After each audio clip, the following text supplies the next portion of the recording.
আমাদের স্নেহভাজন জনাব মোহাম্মদ সাইফুল ইসলাম সোহাগ ভাই এবং উপস্থিত আছেন আমার সফর সঙ্গী খাগড়াছড়ি জেলা বিএনপির সুযোগ্য সহ সাংগঠনিক সম্পাদক মাটিরাঙ্গা পৌরসভার ভারপ্রাপ্ত মেয়র জনাব আবুল কালাম আজাদ, আমার অপর সফর সঙ্গী খাগড়াছড়ি জেলা বিএনপির নির্বাহী সদস্য জনাব জয়নুল আবেদিন পাটোয়ারি, উপস্থিত আছেন গুইমরা উপজেলা বিএনপির সাধারণ সম্পাদক আরমান হোসেন, উপস্থিত আছেন সাবেক সভাপতি মোহাম্মদ ইউসুফ, উপস্থিত আছেন বর্তমান সাবেক সাধারণ সম্পাদক এবং বর্তমান সহসভাপতি জনাব নবী হোসেন ভাই সহ গুইমরা উপজেলা বিএনপি যুবদল, ছাত্রদল, স্বেচ্ছাসেবক দল,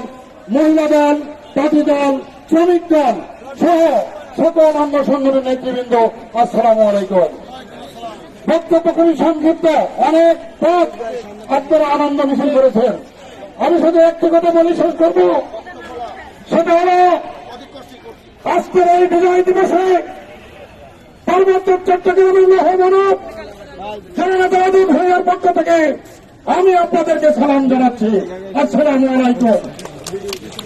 বন্ধুরা আমার, প্রিয় নেতা আদিব ভাইয়া খাগড়াছড়ি পার্বত্য জেলাকে একটি সাম্য এবং মানবিক খাগড়াছড়ি গড়ার লক্ষ্যে কাজ করছে।